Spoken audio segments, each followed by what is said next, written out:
In this video, we're going to continue our series on UConn players, looking at Ice Brady and where she is at. I'm actually sort of surprised that she did not wind up transferring. I thought that was a good possibility, but she has decided to stay at UConn. So let's take a look at her career at UConn to date, what the plan is for her in 25-26, and where things might go. We'll look at the on-off stats and things like that. I'll try to take a bit of a deep dive on where she is at. Before we start, if you enjoy the content, then please consider subscribing to the channel and giving the video a like. Okay, let's get into this. I think it's fair to classify Ice Brady's career thus far at UConn a little bit frustrating, or not quite to the expectation that was hoped for. She was the number 5 recruit coming from San Diego. It seemed like she was a perfect fit to be a power forward in their offense, as she could shoot outside, stretch defenses, which UConn likes to do, but as well offer physicality inside. And it just really hasn't developed that way over the course of her career. So her freshman year put to a quick end by her dislocating her kneecap. UConn really needed her to step up in the 23-24 season, as all they had up front was Ice and Edwards due to all the injuries, because Patterson was out once again. And she struggled right out of the gate. In the Maryland game on the road, she did not play well. Gino called her out in the press conference, and after that, things really didn't improve. They went to Texas. She did not play well in that game, and Gino basically made a call after that game. I'm going to go small because I'm getting nothing from Ice Brady. She's not giving me rebounding or defense. I'm better off getting more three-pointers out there. And essentially from then on, it was KK Arnold and Ashlyn Shade that solidified their place in the starting lineup with Aubrey Griffin. And even after Griffin went down, Ice Brady really didn't get meaningful minutes until the end of the season, where she got minutes when Aaliyah Edwards broke her nose at the end of the season. So she got extended minutes during the Big East tournament and played well, to her credit. Then she had a bit of a rough start to the tournament versus Syracuse, where she fumbled the ball a bit and almost cost them that game. But to her credit, she made it up later on in the tournament when they played USC and hit really, really big shots for UConn to help them get to the Final Four. In her sophomore year, or redshirt sophomore year, she was given every opportunity to start at the 5. But ultimately, UConn had to make the same call that they made on her in her freshman playing year, which is basically, you're not giving us enough rebounding or defense and scoring, and therefore we're better off and with El Alfie in there, who wasn't lighting the world up on offense either, but she was giving UConn more on defense. And you could see this coming. I did a video, Is Ice Brady on Thin Ice?, prior to the Notre Dame and USC games, and it was evident that Gino wasn't real pleased with their play, outlining how certain players, you knew what you were going to get. You knew what KK brought to the court. You knew what Ashlyn Shade brought to the court and Caitlin Chin, but other players you didn't. And then sure enough, versus Notre Dame, Ice could not get anything going inside or outside.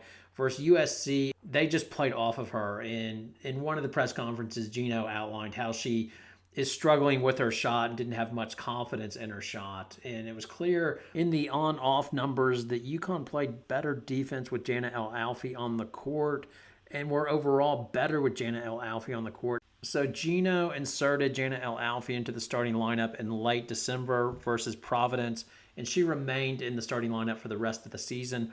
Her and Ice Brady essentially split time at the 5, but it became clear their best lineup was actually when Sarah Strong was at the 5, but they couldn't run that all the time. Ice Brady also missed time with a shoulder injury, but the good news was she was able to come back before the tournament, and she gave useful minutes versus UCLA when they had to match up versus Lauren Betts when Jana El Alfie got in foul trouble. Now versus UCLA, UConn did not go small very much because they're so big, but it is notable in the 3 minutes and 54 seconds that UConn went with Sarah Strong at the 5. They were +7, so I think they would have done all right. And it was clearly their most effective lineup in the following game. In the championship, UConn put the final dagger in South Carolina by going small at the end of the third quarter. So they went small at the 3:12 mark in the third and stayed small with a combination of Strong and Griffin.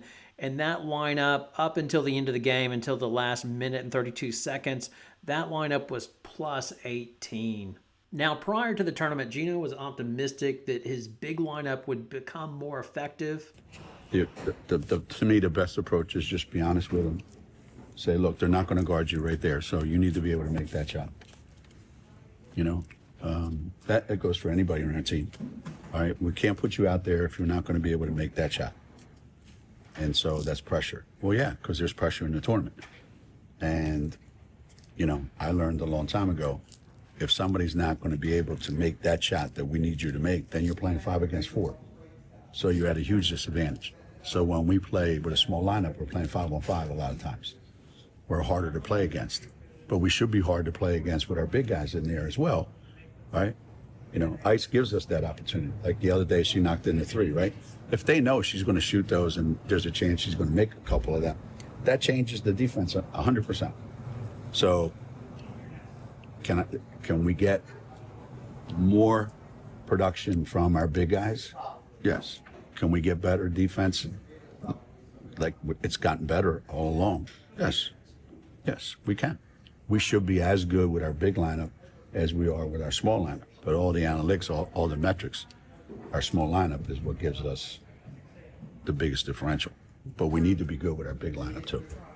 And yes, UConn's big lineup was good enough for them to win the championship, but obviously it needed to get better with Paige Bueckers moving on to the WNBA, and it's welcomed Sarah Williams to UConn, which really puts Ice Brady in a place where she's going to have to earn her minutes to get on the court, because it looks like Jana El-Alfi will be backing up Sarah Williams at the 5, and the question is, where is Ice Brady going to get her minutes? As last year, Ice Brady and Jana El-Alfi essentially shared the center minutes, with El-Alfi getting 639 and Ice Brady getting 503. Ice Brady obviously lost time due to her shoulder injury, so I think if she would have stayed healthy, I think it would have stayed about equal.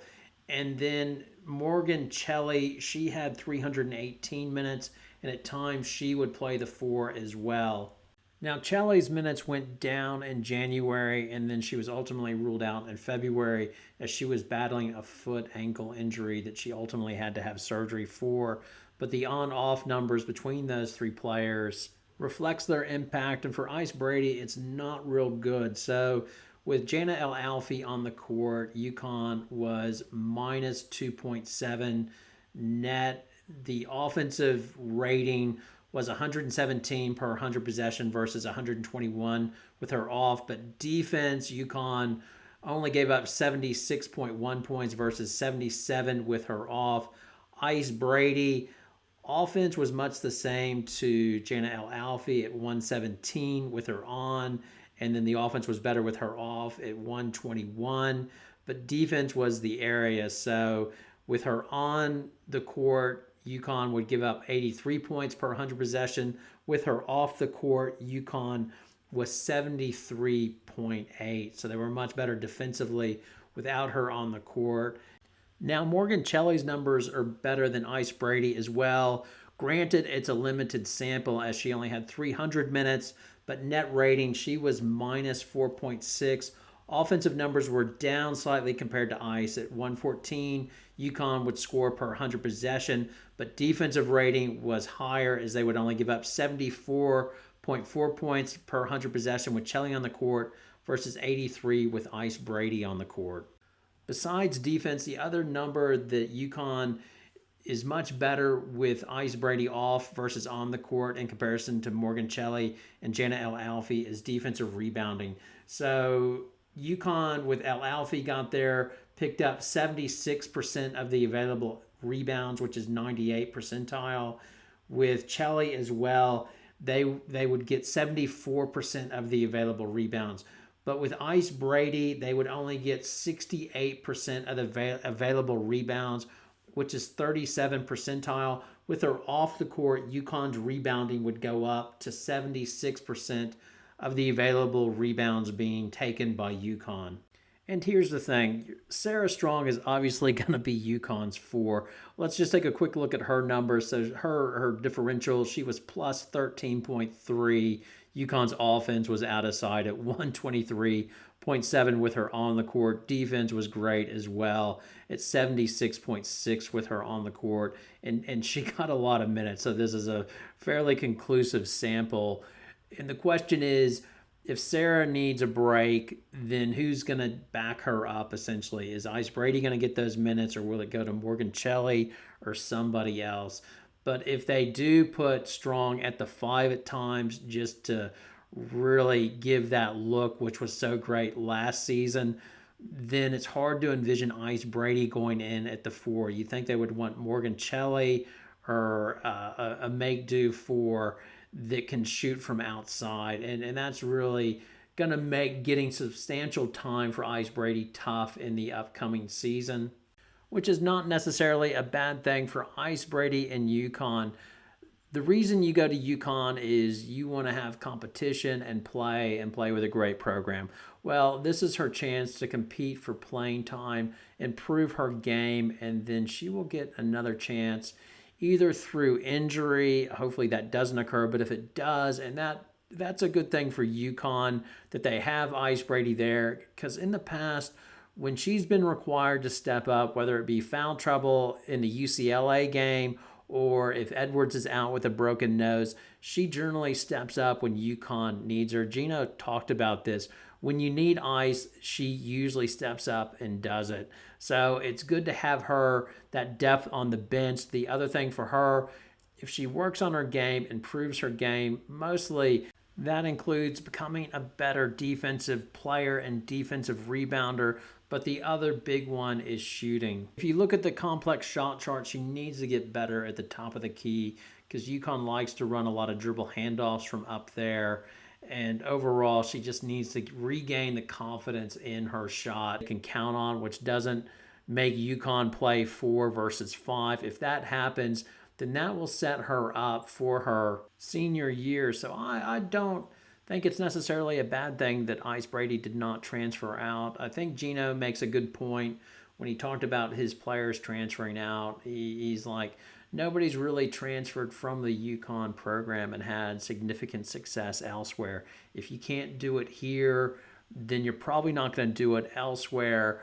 I'm fair in terms of I play my best players. So if her game improves and it is warranted, then she will get on the court. Even with Sarah Strong there, Sarah Strong's greatness makes it that Ice Brady, if worthy, will get time because it's just as easy to move Sarah Strong to the 3 spot. She's just that good and can essentially play anywhere. I'm curious to see what Strong does in terms, does she remake her body like Booker and lean down and turn into more of a power forward guard type? Yeah, that'll be interesting to watch as well. And would UConn want that? But that's probably for another video.